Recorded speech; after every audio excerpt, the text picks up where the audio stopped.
Positivity थी, यानी कि जो रेट था इन्फेक्शन का वो 1.9 के करीब था। क्रिटिकल पेशेंट जो थे सारे मुल्क में वो 570 के करीब थे, और जो रोज़ अमवात हो रही थी वो 5 थी, और जो रोज़ के केसेस आ रहे थे वो तकरीबन 600 के करीब थे। फिर जब हमने 26 नवंबर को ये फ़ैसला किया कि तालीमी इदारे बंद कर दिए जाएं, तो उस वक़्त 1.9 से बढ़ के जो पॉजिटिविटी रेट था वो 7.14 पे चला गया था, यानी कि इतना ज़्यादा आगे बढ़ गया था। जो क्रिटिकल पेशेंट्स थे वो 570 के करीब से तकरीबन 1958 हो गए थे, और जो रोज़मर्रा की अमवात थी वो 5 से बढ़कर 46 हो गई थी, और जो रोज़ के केसेस थे वो 600 से 3000 तक पहुंच गए थे। उसके बाद हमने जब ये सूरत हाल नज़र आई तो आपने तालीमी इदारे बंद किए, क्योंकि हमें सेहत के जो हमारे अकाबरीन हैं, डॉक्टर्स हैं, उन सब ने ये बताया कि स्कूल बंद होने का या तालीमी इदारे बंद होने का एक वाज़े असर जो है वो इन्फेक्शन रेट पे पड़ता है। तो 26 नवंबर को हमने बंद किया, उससे ग्राफ कुछ नीचे आया, लेकिन जो हमारे पास लेटेस्ट स्टेटिस्टिक्स हैं वो ये हैं कि 11 ये अभी हफ्ता जो 14 जनवरी का अभी ख़त्म हो रहा है कि पॉजिटिविटी रेशो जो है वो 6.10 है, यानी कि 7.14 से कम हो के 6.10 पे आई है, लेकिन अभी भी निस्बतन ज़्यादा है। जो क्रिटिकल पेशेंट्स हैं वो 1958 से बढ़ के 2339 हो गए हैं, यानी कि वो 26 नवंबर के बाद कम नहीं हुए। जो रोज़ एवरेज मॉर्टेलिटी है उसमें भी थोड़ा सा फ़र्क पड़ा है, 46 से 44 पे आ गई है, और जो रोज़मर्रा के केसेस हैं वो 3000 से कम हो के 2300 तक पहुँचे हैं, लेकिन अभी भी बहुत हाई इन्फेक्शन रेशोज़ हैं और केसेस जो हैं वो बढ़ रहे हैं। तो इसलिए ये सारे मामलात को जहन में रखते हुए एक बात तो बड़ी क्लियर है कि जितने भी तालीम के साथ वाबस्ता लोग हैं, चाहे सियासत में, चाहे सरकारी मुलाजमत में, वो इस चीज़ के बारे में उनको बहुत शदीद एहसास है कि तालीमी इदारे बंद होने से बच्चों की जो सीखना लर्निंग लेवल्स हैं वो बहुत नीचे चले जाते और बहुत नुकसान हुआ है तालीम का इन पिछले 8-9 माह में। लेकिन साथ साथ हमने सेहत का भी ख्याल करना है। सो ये दोनों चीज़ों को हमने बैलेंस करना है, और बैलेंस इस तरीके से करना है कि कम से कम रिस्क हो और साथ साथ तालीम का जो सिलसिला जो है वो भी जारी रहे। तो इस सिलसिले में जो फ़ैसले आज किए गए हैं वो ये हैं कि जो 9 से 12, 9, 10, 11, 12 है, ये वो क्लासेस हैं जिनके इम्तिहानात होने हैं, और हुकूमतों ने सूबाई और वफाकी हुकूमत ने ये फ़ैसला किया है कि इस साल बग़ैर इम्तिहान के किसी बच्चे को पास नहीं किया जाएगा जिस तरह पिछले साल किया गया था। इसलिए ज़रूरी है कि 9, 10, 11, 12 जो है जिन्होंने इम्तिहान देना है उनकी तालीम का सिलसिला शुरू किया जाए। तो इसलिए 18 तारीख जैसे कि पहले फ़ैसला किया गया था, 18 तारीख को 9, 10, 11, 12 जो है वो खुल जाएंगे और उनका तालीम का सिलसिला जो है इम्तिहान के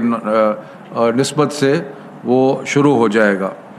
उसके बाद ये फ़ैसला किया गया कि जो 25 को क्लास प्री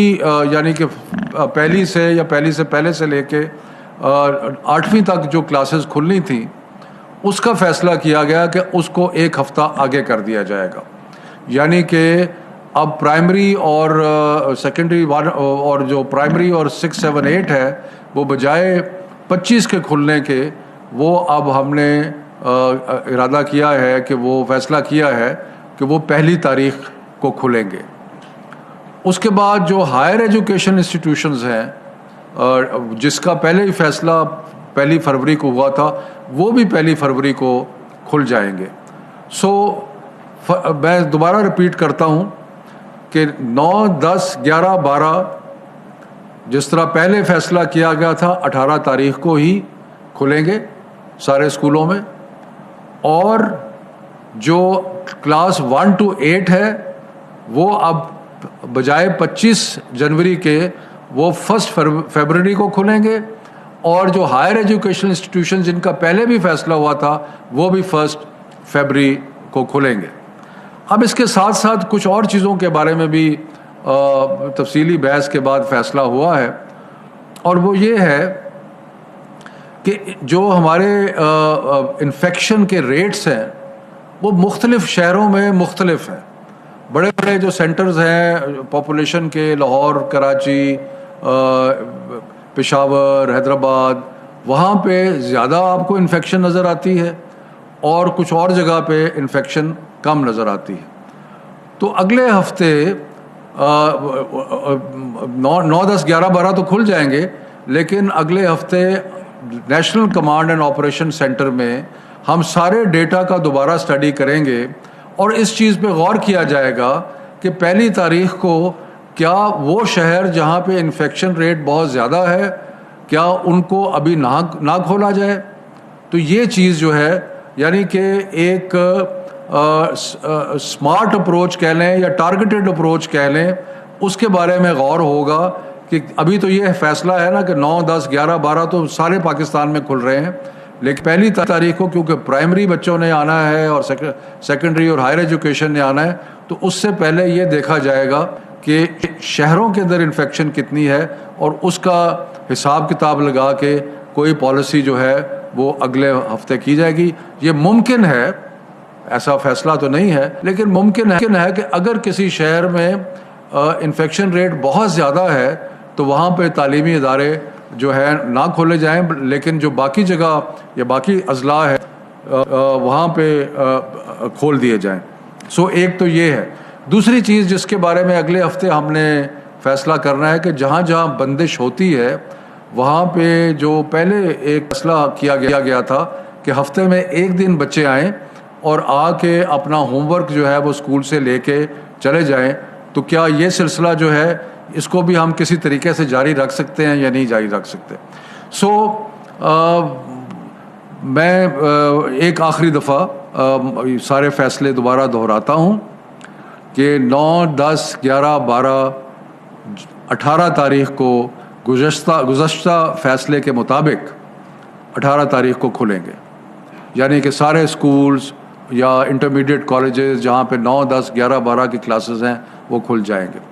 اس کے بعد جو 25 کو کھلنے تھے پرائمری وہ نہیں کھلیں گے، کلاس 1 to 8 جو ہیں وہ 1 تاریخ کو کھلیں گے، اور ہائر ایجوکیشن انسٹیٹیوشنز جیسے کہ پہلے فیصلہ ہو چکا ہے وہ بھی 1 تاریخ کو کھلیں گے۔ اگلے ہفتے مزید جائزہ لیا جائے گا نیشنل کمانڈ آپریشن سینٹر میں، اور اس میں ہم خاص طور پہ دیکھیں گے کہ شہروں میں جو وبا کی پھیلاؤ ہے